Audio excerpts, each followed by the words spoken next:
Assalamualaikum warahmatullahi wabarakatuh. Pemirsa Tadabbur Ilmi, sudah menjadi kewajiban bagi umat muslim untuk mempercayai adanya siksa dan juga kenikmatan di alam kubur. Sebab keduanya merupakan suatu hal yang pasti akan dialami oleh setiap manusia.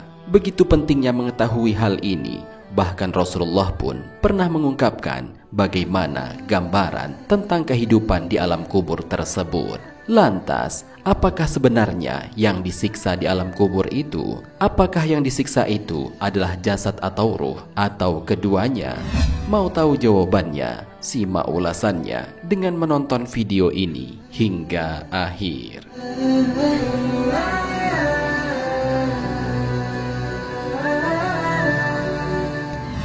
Sebelum lanjut, bagi kalian yang belum subscribe, silahkan untuk menekan tombol subscribe terlebih dahulu. Aktifkan lonceng notifikasinya. Bagikan video ini kepada teman-teman kalian agar semakin banyak orang yang mendapatkan manfaat dari channel ini.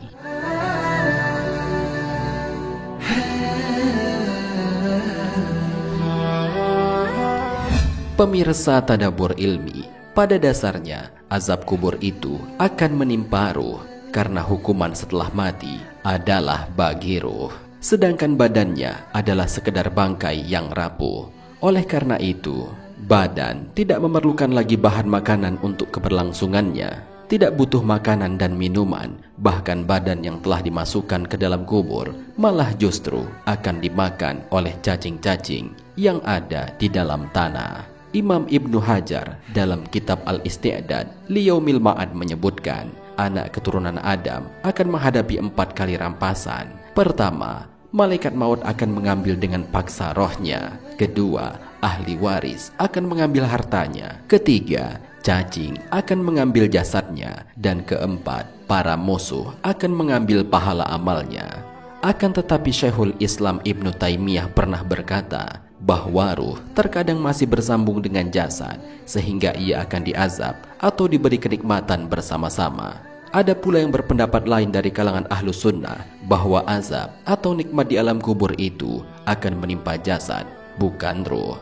Pendapat ini berlandaskan dengan bukti empiris dari orang-orang yang pernah membongkar sebagian kuburan, dan terlihat ternyata ada bekas siksa yang menimpa jasad di dalam kuburnya. Bahkan pernah juga saat kubur dibongkar, ternyata yang terlihat adalah bekas nikmat yang diterima oleh jasad di dalam kubur. Berlandaskan dari kejadian-kejadian seperti ini, maka sebagian ulama menyatakan bahwa ruh terkadang masih bersambung dengan jasad, sehingga siksa dan nikmat itu terkadang menimpa ruh dan juga jasad. Barangkali ini pula yang diisyaratkan oleh sabda Rasulullah SAW. Sesungguhnya kubur itu akan menghimpit orang kafir sehingga remuk tulang-tulang rusuknya. Hal ini menandakan bahwa siksa itu juga akan dirasakan oleh jasad.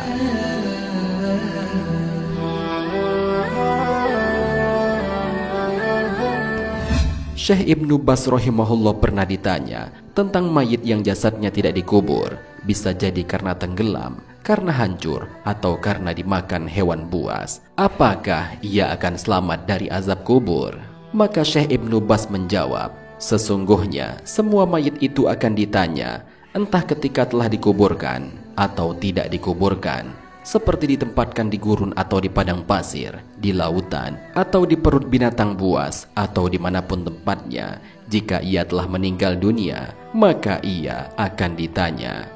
Ia akan ditanya dan diazab jika ia durhaka, dan diberi nikmat jika ia bertakwa. Dan jasad yang tersisa darinya, seperti tulang, kulit, atau selainnya, akan mendapatkan jatahnya, entah itu nikmat atau azab, sesuai dengan cara dan kehendak yang hanya diketahui oleh Allah Subhanahu wa Ta'ala. Oleh karena itu, agar dapat terlindung dari pedihnya siksa kubur, Nabi Muhammad yang memiliki kemuliaan tinggi pun tak berhenti untuk memohon kepada Allah agar dijauhkan dari siksa kubur.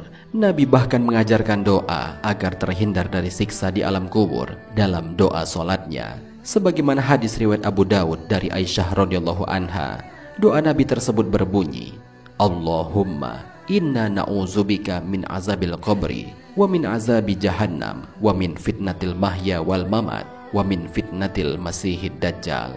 Ya Allah, sesungguhnya aku berlindung kepadamu dari azab Jahannam, azab kubur, dari fitnah kehidupan dan kematian, dan dari keburukan fitnah Dajjal. Hadis riwayat Bukhari dan Muslim.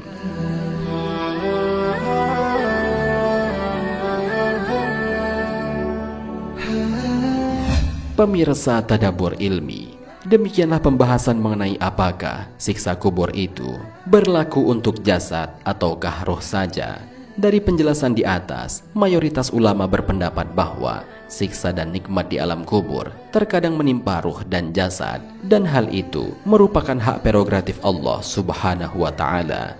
Kita sebagai orang yang beriman hanya bisa berusaha semaksimal mungkin untuk selalu mengerjakan segala perintahnya dan menjauhi segala larangannya, sehingga dengan hal itu kita dapat terhindar dari siksa di alam kubur. Karena sungguh siksa dan nikmat kubur itu adalah pasti. Rasulullah SAW bersabda, jika salah seorang dari kalian meninggal dunia, maka akan diperlihatkan kepadanya tempat tinggalnya pada setiap pagi dan petang hari. Jika ia termasuk penduduk surga, maka akan diperlihatkan sebagai penduduk surga. Dan jika ia termasuk penduduk neraka, maka akan diperlihatkan sebagai penduduk neraka. Lalu dikatakan kepadanya, inilah tempat tinggalmu sampai Allah membangkitkanmu pada hari kiamat. Hadis riwayat Bukhari. Wallahu a'lam bishawab. Jika terdapat kesalahan dalam penyampaian ini, admin mohon maaf, dan itu merupakan kesalahan dari admin sendiri. Jika ada benarnya, itu adalah dari Allah Subhanahu wa Ta'ala. Semoga bermanfaat. Wassalamualaikum warahmatullahi wabarakatuh.